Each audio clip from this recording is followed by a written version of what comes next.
Be nice. People say, what's the key to being married? Be nice. For heaven's sake, people are so puking mean. Yeah. You know, a marriage license is not permission to be mean as a rattlesnake. No. You know, some of the sweetest people in the world, they go to church, they're singing and clapping, and they just love everybody until you get them home. And then, you know, then the demons come out, they're all screaming and yelling at each other. You don't know what you're talking about, shut up, you know, just going back and forth. You'd be shocked if you could hear what goes on in people's homes, because for some reason they think, I don't have to be nice. I'm married. I don't have to be nice. But, and you know what? A lot of it goes back to some terrible advice that popped up in Western culture, I don't know, 40 years ago, whatever. I don't know who the guy was who came up with the advice, but we ought to take him and beat him. But anyway, and that is this, is you have to be honest with how you feel. You have to be honest. One of the most important things in marriage, you've all heard this, right? You have to be honest with how you feel. So you have couples emotionally vomiting all over each other.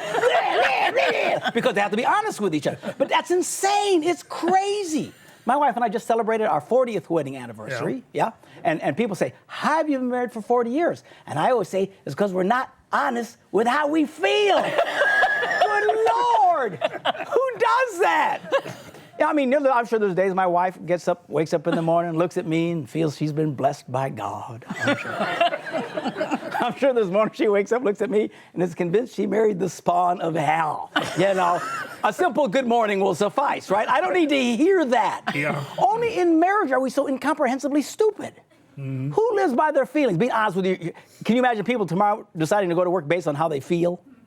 You know, yeah, boss, listen, I'd really love to come to work. I really would, but I'm not feeling it. and I feel you're an idiot. You know, well, he's being honest, right? Well, you'd get fired. Nobody does that in any area of life. In fact, the key to success in life is not to listen to how you feel. Now, this is an important thing, particularly for the male culture. Now, we all talked about the feminization of the male culture over the years, you know, because so many women have been convinced that if men would just be more emotive, more in touch with their feelings, that it would be better for men. But it's not. It's a bad formula for men, because men tend to feel very bad things. We do. Women feel good things. They're very emotive, and they feel altruistic things. A bunch of women will walk into a dirty room, and they'll all look at each other and go, oh, let's clean this place up. Right?